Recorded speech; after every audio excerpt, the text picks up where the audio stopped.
My name is Esme, and for a decade I believed my grandmother left her celebrated restaurant to my cousin Josephine. On her deathbed, Josephine tearfully confessed that she and my aunt had conspired to swap the final pages of the will, leaving me with only a worthless, dusty collection of my grandmother's journals. Heartbroken, I moved away and used those journals, filled with forgotten family recipes and techniques, to open a small bistro that slowly became a culinary sensation. Now, 5 years later, Josephine's restaurant is failing. She has invited me to a televised anniversary gala, to publicly ask for a partnership, but she doesn't know I'm bringing a lawyer and the original untampered pages of the will I found hidden in the back of the final journal. Before I dive into a story that has been simmering for 15 years, a story of betrayal, legacy, and the sweet, slow-cooked taste of justice, I want to say hello to everyone watching. Let me know where you're watching from in the comments below. It means the world to know we're all connected, even across distances. And if you've ever felt underestimated or had to build your own path when the one you deserved was stolen from you, hit that like button so I know I'm not alone. And for all the new viewers, make sure you subscribe, because this is a community for people who understand that sometimes the greatest strength comes from the deepest wounds. My story truly begins with the scent of garlic and rosemary, the rhythmic thump of a knife on a heavy wooden board, and the warm, enveloping presence of my grandmother, Nana Alara. La Lanterna, her restaurant, wasn't just a business. It was the heart of our town and the nucleus of my world. From the time I was tall enough to see over the steel prep tables, I was her shadow. She never treated me like a child in her kitchen. She treated me like an apprentice. My fingers, small and clumsy at first, learned to pinch pasta dough into delicate tortellini, to strip thyme leaves from their stems, to feel the exact moment a risotto shifted from separate grains to a creamy, unified whole. She would lean in, her silver hair tied back in a simple bun, and whisper secrets in my ear. "Food is memory, Esme," she'd say, her voice a low, melodious hum. "You are not just feeding bellies, you are feeding souls. Never forget that." Josephine, my cousin, was 2 years older and worlds away. She preferred the front of the house, charming the guests with a bright, polished smile. She was all sharp angles and quick math, calculating profits and managing bookings. My aunt, her mother Sophia, saw this as strength. "Josephine has a head for business," she would declare at family dinners, her voice crisp and final. "Esme is a dreamer like her Nana." It was meant to sound like a compliment, but it always landed like a gentle dismissal, a pat on the head for the sweet, impractical child. Nana would just squeeze my hand under the table, a silent rebuttal that spoke volumes. Nana saw my dreaming for what it was: passion, intuition, a deep, cellular understanding of the alchemy of her kitchen. One of my most vivid memories is of the day Nana decided to teach me how to make her signature dish, the osso buco alla alera. It was a secret she had never shared with anyone, not even her own children. I was 14. She led me down to the cool, dark wine cellar where she kept a small locked chest. Inside was a leather-bound book, far older than the daily use journals she kept in the kitchen. Its pages were brittle, the ink faded to a soft brown. "This is from my grandmother," she said, her fingers tracing the spidery script. "And the tradition passes through the hands, not just the blood." We spent the entire day together. She didn't just give me measurements, she taught me the why behind every step. Why the veal shanks had to be dusted with a specific finely milled flour. Why the gremolata needed the zest of a Sorrento lemon, not just any lemon. "You have the touch, tesoro mio," she murmured, watching me stir the rich, fragrant stew. "You feel the food. Josephine, she reads the food." In that moment, an unspoken covenant was formed. I knew, with the certainty of a religious zealot, that La Lanterna was my destiny. It was a continuation of my soul. 5 years later, Nana was gone. Her passing was a quiet affair, a slow fading that left a cavernous silence in its wake. The town mourned its culinary icon, but I mourned the center of my gravity. The day of the will reading felt like a formality, a painful but necessary piece of administrative grief. We gathered in the stuffy, wood-paneled office of Mr. Davies, the family lawyer. I sat quietly, my hands clenched in my lap, expecting the words that would affirm my life's purpose. Aunt Sophia was a statue of controlled sorrow, dabbing at her dry eyes with a silk handkerchief. Josephine sat beside her, radiating a fragile, tragic beauty. Mr. Davies cleared his throat, the sound unnaturally loud in the silent room. He read through the initial bequests. Small items for various family members' charitable donations. My heart hammered against my ribs. Then he came to the final pages, the core of her legacy. He paused, looking over his spectacles. To my granddaughter Esme, who filled my final years with light and laughter. He read, and I leaned forward, my breath catching in my throat. I leave my collection of personal journals in the hopes they bring her comfort. The words hung in the air, thick and suffocating. Journals? Just the journals? A wave of confusion washed over me. Felt wrong, like a sentence that ended mid-thought. Before I could process it, Mr. Davies continued. And to my beloved granddaughter Josephine, he read, his voice steady, who has always shown such a practical and astute mind, I leave my life's work. My restaurant La Lanterna, its building and all associated assets, confident that she will guide it to a prosperous future. The room tilted. A roaring sound filled my ears. I stared at Josephine, whose face was now buried in her hands, her shoulders shaking with what I, in my naive devastation, thought were tears of overwhelming gratitude. Aunt Sophia wrapped a protective arm around her, shooting me a look that was a masterclass in feigned pity. "Oh, my poor Esme," she whispered across the room. "Nana knew you weren't cut out for the stress of business. She wanted to protect your gentle heart." Protect me? Felt like a violation. It was a public declaration that my passion was a hobby, that my soul-deep connection was a childish fantasy. I felt stripped bare, my deepest identity invalidated in a single brutal paragraph. I looked at the pile of leather-bound journals on the corner of the desk. They looked pathetic, a consolation prize. A dusty collection of memories, while Josephine was handed the living, breathing dream. I couldn't speak. A single hot tear escaped and traced a burning path down my cheek. I stood up, walked out of the office without a word, and left the sound of Aunt Sophia's comforting murmurs and Josephine's performative sobs behind me. That evening, a delivery truck dropped off 5 heavy cardboard boxes at my small apartment. The journals. I didn't open them. I couldn't bear to. They were a monument to my humiliation. A few days later, I gathered the courage to go to the restaurant. It was closed between lunch and dinner service. I thought maybe I could just stand in the kitchen one last time to say goodbye. I found Aunt Sophia and Josephine in the main dining room, already meeting with an interior designer. They were pointing at Nana's hand-painted murals on the walls. "All of this has to go," Aunt Sophia was saying, her voice sharp. "It's so dated. We need a modern, minimalist aesthetic. Clean lines. Instagrammable." Josephine nodded eagerly, her grief miraculously vanished. "Exactly, Mom. We need to attract a younger, more affluent clientele. Less rustic, more chic." They saw me standing in the doorway. Aunt Sophia's expression hardened almost imperceptibly. "Esme, is there something you need?" she asked, as if I were a stranger who had wandered in off the street. I just wanted to see the kitchen," I stammered.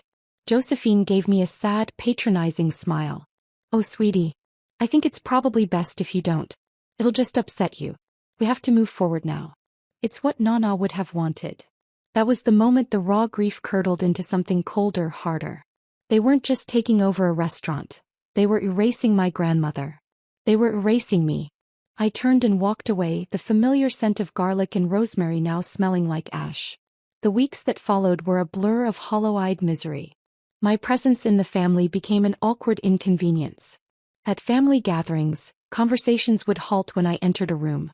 I was the ghost at the feast, a living reminder of a perceived injustice that everyone was eager to forget. They treated me with a cloying, suffocating pity that was more painful than outright cruelty. Aunt Sophia would corner me, her voice dripping with insincere concern.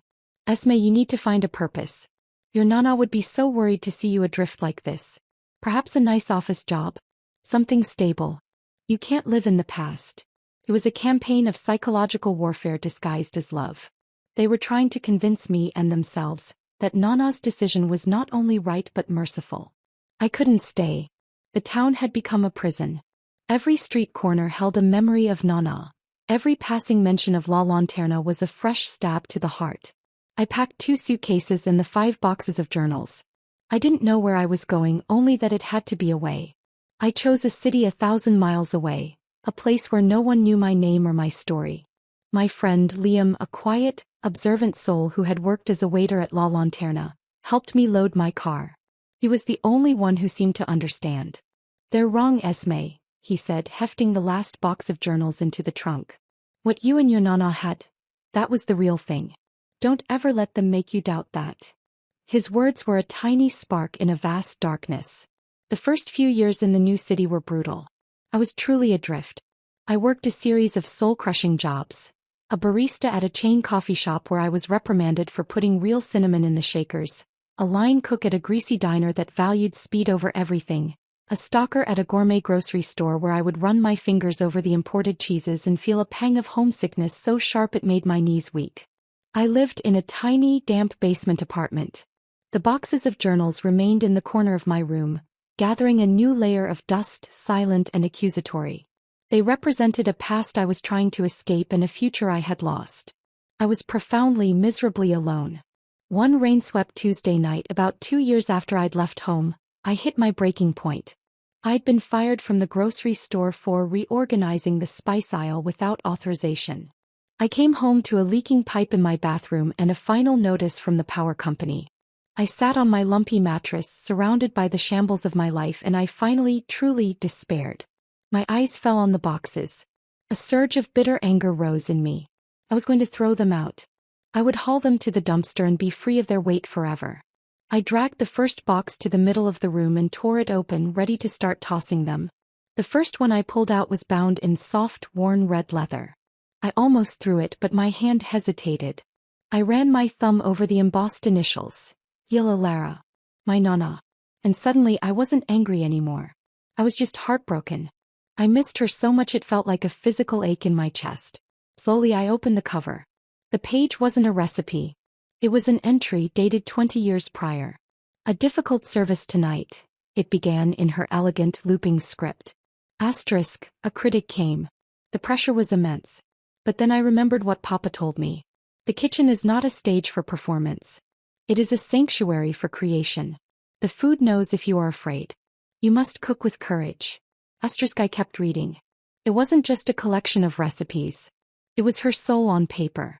Her philosophy, her struggles, her triumphs, her memories. Stories about her childhood in Italy, about a disastrous attempt at a new bread recipe, about the joy of a perfectly ripe tomato. It was a conversation. It was her voice, humming in my ear again after 2 long years of silence. I read for hours, tears streaming down my face, but they weren't tears of grief anymore. They were tears of recognition. He was still with me. The journals weren't a consolation prize. They were the map. They were the true inheritance. The next day I took what little money I had and went to the market. I bought veal shanks, Sorrento lemons, fresh rosemary and thyme. I went back to my tiny, cramped kitchen and for the first time in years I cooked. I didn't just follow the recipe for osso buco alla alera. I communed with it. I poured all my pain, my loneliness and my burgeoning hope into that pot. The aroma filled my small apartment, chasing away the scent of damp and despair. It smelled like home. It smelled like courage. When it was done I sat down and took the first bite. And in that moment I wasn't a failed barista or a fired stalker. I was Esme, the girl who feels the food. And I knew with a clarity that felt like a lightning strike what I had to do. I wasn't going to get an office job. I was going to build a sanctuary. The beginning was anything but glamorous. I used every cent of my savings, borrowed a small high-interest loan from a predatory lender I'm still ashamed of, and found a tiny, derelict storefront on a forgotten side street. It was barely bigger than my apartment, with cracked linoleum and windows clouded with years of grime. But it had a gas line and a vent hood, and that was all I needed. The ghost of my old friend Liam's voice echoed in my head. Asterisk, what you and your nana had was the real thing. Asterisk, I found him on social media living 2 states away working a boring corporate job. On a whim I called him. I poured out my story, my plan. I expected him to tell me I was crazy. Instead he was silent for a long moment. Then he said, I have some savings. And I hate my job. I'll be there in a week. True to his word, Liam arrived a week later in a beat-up pickup truck with all his belongings and a toolkit. He wasn't a chef, but he was practical, organized, and he believed in me with a fierce loyalty that shamed my own family. Together we transformed that forgotten space. We scrubbed the grime away, laid down warm, reclaimed wood floors ourselves, and painted the walls a soft, creamy white. I didn't want to replicate La Lanterna. I wanted to create a place that was mine, a place born from the spirit of the journals, not their exact letter. I hung a few simple framed prints of botanical illustrations, rosemary, thyme, basil, on the walls. We found mismatched wooden tables and chairs at thrift stores and sanded them down, leaving the imperfections. It was humble, but it was honest. We called it the hearth. The first few months were terrifying. We had only 8 tables. Some nights we'd only fill 1 or 2. I was the chef, the dishwasher, and the baker. Liam was the server, the host, and the bookkeeper. I cooked directly from the journals, rediscovering forgotten techniques, dishes so rustic and authentic they felt brand new. I made a chestnut flour gnocchi with a simple brown butter and sage sauce that Nana had written about tasting in a tiny mountain village. I baked bread using a sourdough starter she had brought with her from Italy, a lineage of yeast and flour that was almost a century old, the instructions for its care detailed in one of the first journals. People were hesitant at first. The food wasn't trendy. It was soulful. Our first breakthrough came from a local food blogger, a woman notorious for her scathing reviews. She came in one rainy Thursday looking unimpressed. I sent out the chestnut gnocchi, my heart in my throat. I watched from the kitchen window as she took her first bite. Her expression didn't change. She ate the whole plate, paid her bill, and left without a word. I was sure we were doomed.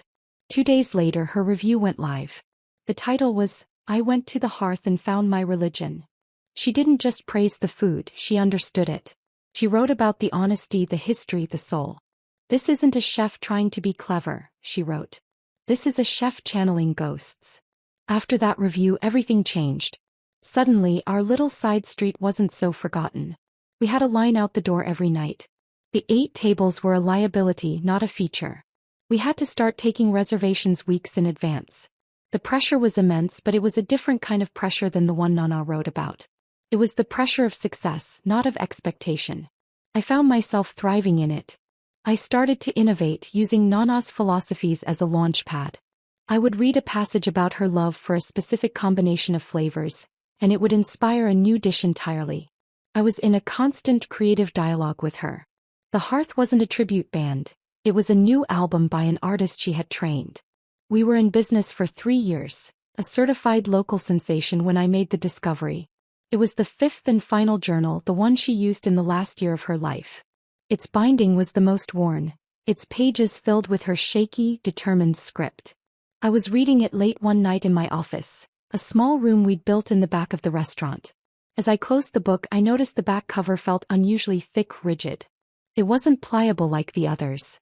My curiosity piqued. I ran my fingers along the inside edge. I felt a faint seam. My heart started to beat a little faster. Using the tip of a paring knife, I carefully, painstakingly worked at the seam. The cardboard backing began to separate from the leather. And there, nestled inside a shallow hand-carved cavity, was a small packet of folded papers wrapped in oilcloth. My hands were shaking so badly I could barely unfold them. They were old, bearing the same letterhead as the will I remembered from that awful day in the lawyer's office. There were 2 pages. At the top of the first, it read, "Final pages, to replace pages 12 and 13. I scanned the text, my eyes devouring the words. It detailed the same small bequests, but the final 2 paragraphs were different. Utterly, devastatingly different. Asterisk, to my granddaughter Josephine, I leave the sum of $100,000 to invest in her future as she sees fit. Her mind is sharp and she will make it grow. Asterisk, my eyes flew to the final paragraph. Asterisk, and to my Esme, who shares my soul for the kitchen, who understands that a recipe is a story and a meal is a memory, to her I leave my life's work, my restaurant, La Lanterna. I leave it all, the building, the name, the legacy, into her loving hands, knowing she will not just preserve it, but help it to grow with the same love with which it was built." Asterisk, it was signed by my grandmother. And beneath her signature were the signatures of 2 witnesses, the same witnesses from the official will. The air left my lungs in a single gut-wrenching gasp. It was real. The cold, sick feeling I'd had in that office wasn't just grief. It was my intuition screaming at me. Nana hadn't betrayed me. She had been betrayed. And so had I. Aunt Sophia. Josephine. It had been a deliberate, calculated act of theft. They had swapped the pages. The worthless journals weren't a consolation prize. They were meant to be the vessel that carried the truth to me. Nana must have suspected. She must have known my aunt's ambition and Josephine's envy. This was her fail-safe, a message in a bottle she trusted only I would find. The rage that filled me was clean and cold and absolute. It was a righteous fury that burned away the last lingering traces of self-doubt. The next morning I found a lawyer. Not just any lawyer but the best litigation specialist in the city, a sharp, no-nonsense man named Arthur Albright. I laid the pages on his polished mahogany desk. He read them, then read them again, his expression unreadable. He listened to my entire story without interruption. When I finished, he leaned back in his chair. "This is an exceptionally cruel piece of fraud, Miss Esme," he said, his voice calm but edged with steel. "The challenge, of course, is the statute of limitations on fraud. 15 years is a long time." My heart sank. "But," he continued, a slow, wolfish smile spreading across his face, "they committed this fraud in the context of a probated will, which is a formal court proceeding. And if, hypothetically, they were to attempt to leverage your current success in a very public forum, that could be seen as a continuation of the initial fraudulent act. It could give us an opening." He advised me to wait. To keep the pages safe and to wait for the perfect moment. "People like this," he said, tapping the documents, "eventually their greed makes them reckless." For 2 more years I lived with this secret, a burning coal in my chest. My success continued to grow. The Hearth earned a national magazine feature. I was a semi-finalist for a prestigious culinary award. And just as Mr. Albright predicted, whispers from home started to reach me. La Lanterna was failing. Josephine, it turned out, had the business sense of a gnat. She'd spent a fortune on the chic, soulless renovation, alienating the loyal customer base. She'd replaced Nana's trusted suppliers with cheaper, corporate ones. The food was bland, the service indifferent. The online reviews were a bloodbath. They called it a ghost of a restaurant, a soulless husk. I felt a pang of sadness for what they had destroyed, but it was overshadowed by a cold, hard satisfaction. The legacy wasn't in the bricks and mortar. It was in the hands, in the soul. And they didn't have it. Then the invitation arrived. It was heavy, cream-colored cardstock, embossed with a gaudy, modernized LL logo. "Josephine Calloway and Sophia Rossi request the pleasure of your company at the 15th anniversary gala of La Lanterna." Inside, a handwritten note from Josephine was tucked. Her handwriting was a pale imitation of her mother's, trying to be elegant but coming off as merely frantic. "Dearest Esme," it read. "It has been too long. I know we've had our distance, but you are family. Your success with your little place is so inspiring. I have a proposal I believe will be mutually beneficial, a way to finally bring our family's legacy together. We need you. The gala is being covered by the local news. It would mean the world to have you here." I read the note twice. The condescension was breathtaking. Your little place. The desperation was pathetic. We need you. The opportunity was perfect. The gala was televised. A very public forum. I picked up the phone and called Mr. Albright. "It's time," I said. The night of the gala I chose my armor with care. A simple, elegant black dress, a deep crimson lipstick, and a quiet confidence that felt more powerful than any armor could be. Mr. Albright, looking distinguished and formidable in a dark suit, stood beside me. We had agreed he would be introduced simply as my business manager. As our car pulled up to La Lanterna, I saw the circus. A red carpet, news vans with satellite dishes pointed at the sky, photographers' flashes popping like fireflies. They had gone all out, a desperate final gamble to project an image of success they no longer possessed. The moment I stepped out of the car, a ripple went through the crowd. I was no longer the pitiful cast-off cousin. I was Esme, the celebrated chef from the city, the name whispered in food circles. I saw Aunt Sophia's eyes widen as I walked in, Mr. Albright at my side. She recovered quickly, pasting on a brilliant, brittle smile. "Esme, darling, you look wonderful," she said, her eyes flicking over my dress, my hair, calculating my worth. "And you've brought a friend." "Aunt Sophia," I said, my voice even and calm. "This is Arthur Albright, my business manager." Josephine rushed over, enveloping me in an air kiss that smelled of expensive perfume and panic. "I'm so glad you came," she gushed, her grip on my arm a little too tight. "Everyone is dying to meet you. The dining room was almost unrecognizable. The warm, rustic murals were gone, replaced by vast, empty gray walls. The lighting was cold and stark. It looked like a high-end corporate cafeteria. The soul was well and truly gone. I endured an hour of strained small talk of people complimenting my charming little bistro, with a tone that implied it was a cute hobby. Aunt Sophia and Josephine never left my side, a suffocating, proprietary presence. Finally, the clinking of a glass silenced the room. Josephine stood on a small, brightly lit stage, a microphone in her hand. The television camera's red light glowed ominously. Her performance began. She spoke of the challenges of the last 15 years, of the honor of carrying on her Nana's legacy. Her voice broke at all the right moments. Tears welled in her eyes as she spoke of family, of reconciliation. It was a masterful, manipulative performance. Then she turned her gaze to me, a spotlight finding my table. "But I haven't done this alone," she said, her voice thick with emotion. "The spirit of my family has been with me. And tonight I want to heal a wound that has been open for too long." She looked directly at me, her eyes pleading. "My cousin Esme is here tonight. She too inherited Nana's gift, and she has created something truly special. But I believe our legacy is strongest when we are together." She paused for dramatic effect. "Esme, I want to ask you here in front of everyone to come home, to partner with me, to bring your magic back into these walls and help me make La Lanterna what it was always meant to be. Let's unite our family's legacy for Nana." The room erupted in applause. People were dabbing their eyes. It was the perfect, heartwarming reality TV moment. They all looked at me expecting a tearful, joyous acceptance. Josephine beckoned me to the stage. I stood up, my clutch, containing the oilcloth-wrapped papers, held firmly in my hand. I walked to the stage, my heels clicking purposefully on the floor. I felt a strange, transcendent calm. I took the microphone from her trembling hand. "Thank you, Josephine," I said, my voice clear and steady, carrying through the silent room. "That was a beautiful speech. And you're right.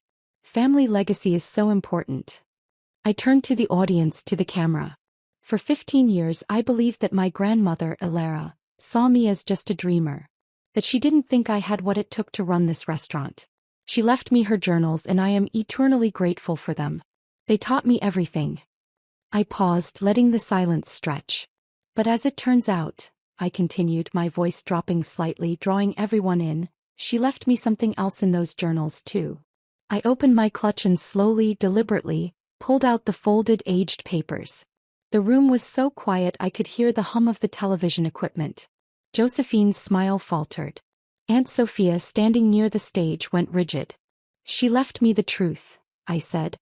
"Hidden in the back of the final journal. I believe she knew it might be needed one day." I unfolded the pages. These are the original final pages of her will. Signed. Witnessed. A collective gasp swept through the room. Josephine stared at the papers as if they were a snake, her face draining of all color. She took a half step back. What is this, Esme? A joke?" she stammered, her voice a thin, reedy whisper. "No joke, Josie," I said, my eyes locking with hers. "I believe you know exactly what they are." I turned to the audience again. My grandmother was a wise woman. She left her business-minded granddaughter, Josephine, a generous cash inheritance to build her own future. $100,000. I let that sink in. Then I looked at the page and read, my voice ringing with 15 years of silenced truth. "And to my Esme, who shares my soul for the kitchen, I leave my life's work, my restaurant, La Lanterna, into her loving hands." The shock in the room was a physical force. People were on their feet, murmuring, pointing. Josephine looked like she had been struck by lightning. She was swaying, her hand clutching the podium for support. Aunt Sophia's mask of composure didn't just crack, it shattered. Her face, a moment ago a picture of smug matriarchy, was now a twisted collage of fury and pure, undiluted panic. "This is absurd," she shrieked, striding towards the stage. "This is a forgery. A desperate, pathetic forgery. How dare you?" I remained perfectly calm. I turned and gestured to my quiet, unassuming business manager. "Aunt Sophia, I don't think you've been properly introduced. This is Arthur Albright. He's not my business manager." Mr. Albright stepped forward, taking his place beside me at the podium. His presence was a sudden, chilling shift of power in the room. "He's my lawyer," I said simply. Mr. Albright leaned into the microphone, his voice a calm, authoritative bass that cut through the rising chaos. "The documents Miss Esme holds are authentic," he stated, his gaze sweeping over the stunned crowd before landing on Sophia. "We have had them verified by a forensics expert who will attest to the age of the paper, the ink, and the authenticity of Alara's signature. We have also secured sworn affidavits from the estates of the original witnesses, confirming their signatures. What happened 15 years ago was not a matter of inheritance. It was a felony. It was fraud." The word hung in the air, cold and sharp and irrefutable. Josephine let out a small, strangled cry and crumpled to the floor in a faint. The last thing I saw before Mr. Albright guided me off the stage was my aunt's face, a mask of pure, unadulterated horror, as the first camera flashes began to go off like a volley of gunfire. The gala exploded into chaos behind us. Reporters, smelling blood, surged forward, shouting my name, shouting questions. Mr. Albright, a solid and unmovable presence, forged a path through the pandemonium. He guided me out a side exit and into the waiting car, the cacophony of the media frenzy fading as the door shut, encasing us in a sudden, surreal silence.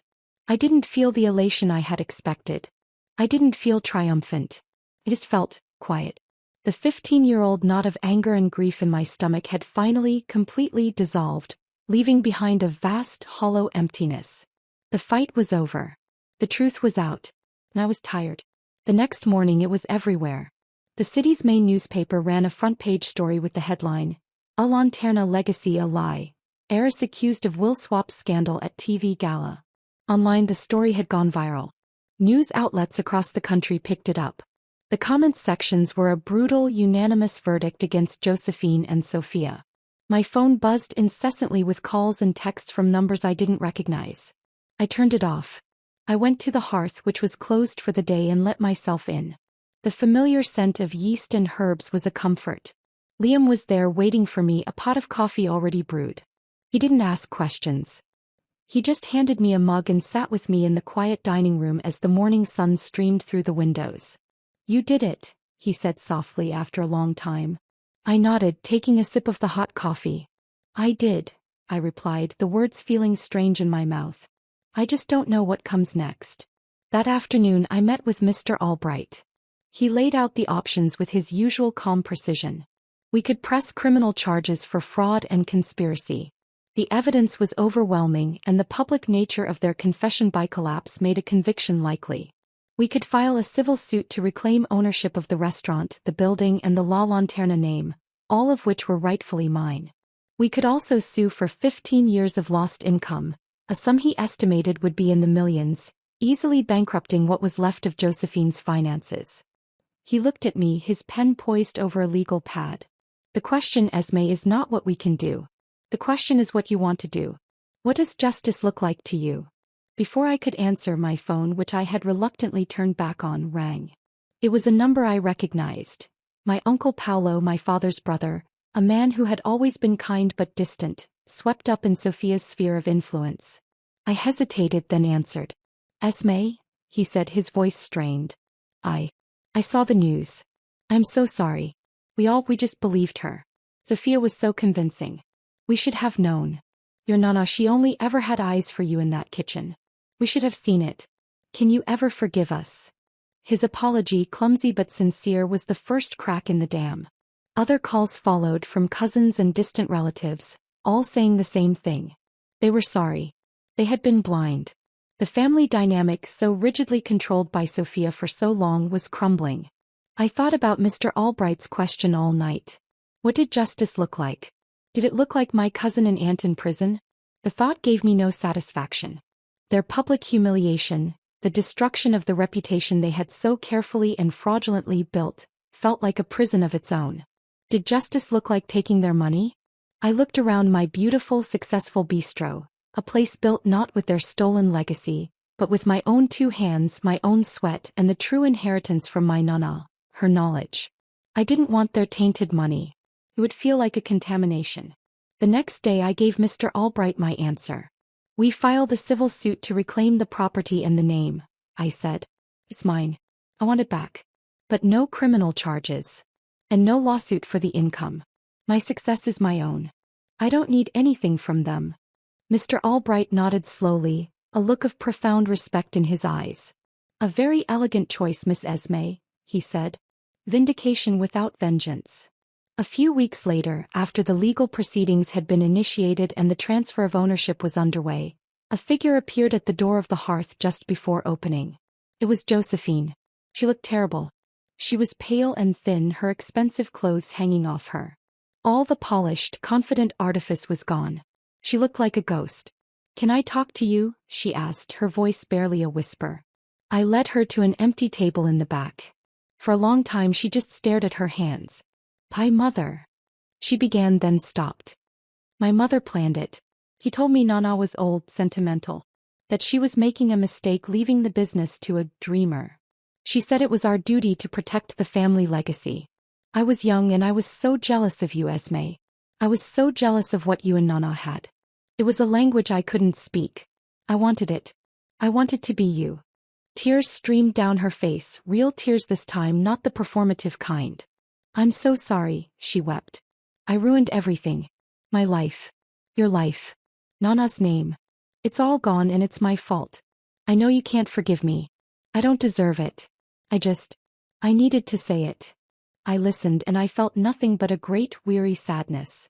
I thought of the vibrant, loving woman who had been our grandmother. I thought of the 15 years of pain and anger.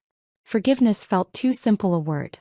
"I hear your apology, Josephine," I said, my voice quiet but firm. "And I accept it for my own sake. So I can close this chapter. But the trust, the relationship, that was broken a long time ago. I hope you find a way to build a life on something real this time." She nodded, sobbed a quiet thank you, and left. I watched her go, a diminished figure walking down the street, and felt the last tether to my old life finally break. I was free. A year has passed since that day. The transfer of ownership went through uncontested. I am now the owner of 2 restaurants. I couldn't bring myself to keep the name La Lanterna, so tainted by their fraud. I closed it down for 3 months and undertook a renovation of my own. I tore down the cold, gray walls and hired an artisan to restore the beautiful murals Nana had loved. I brought back the old wooden tables, the warm lighting, the soul. I renamed it Nana Ilera's, a simple, honest tribute. It is now run by a talented young chef I trained myself, a dreamer, with a deep passion for food. It is thriving, a sister restaurant to the hearth, 2 different expressions of the same authentic spirit. I spend most of my time at the hearth in my own kitchen, but sometimes on a quiet afternoon, I go and sit at a corner table at Nana Ilera's, and I can almost feel her sitting beside me, squeezing my hand, her voice a proud whisper in my ear. My journey has been long, and it started with a wound so deep I thought it would never heal. The betrayal of my family was a bitter poison. But what they didn't realize, what they could never understand, is that the true legacy wasn't a building or a brand. It was the knowledge, the passion, and the courage that my grandmother poured into me, and into the pages of her journals. They thought they were leaving me with worthless dust, but they inadvertently gave me the keys to the entire kingdom. They handed me the map and I used it to find my own way home. What I've learned is that your worth is not determined by what others, even your own family, decide to give you. It is determined by what you build, what you create, and the integrity with which you live your life. They tried to steal my future, but all they did was force me to build a better one on my own terms. I want to thank you all for listening to my story. It's not easy to revisit these memories, but sharing them feels like the final step in closing that chapter for good. Now I want to hear from you. Have you ever had to build your own success after being cut out or underestimated? Share your story in the comments below. Reading them reminds all of us that we are not alone in our struggles or our triumphs. Please, don't forget to like this video if my story resonated with you, and subscribe to the channel for more stories of resilience and finding your own way. Remember, sometimes the people who believe in you the least end up giving you the greatest motivation. Your path is your own. Walk it with courage. Thank you for being here with me today.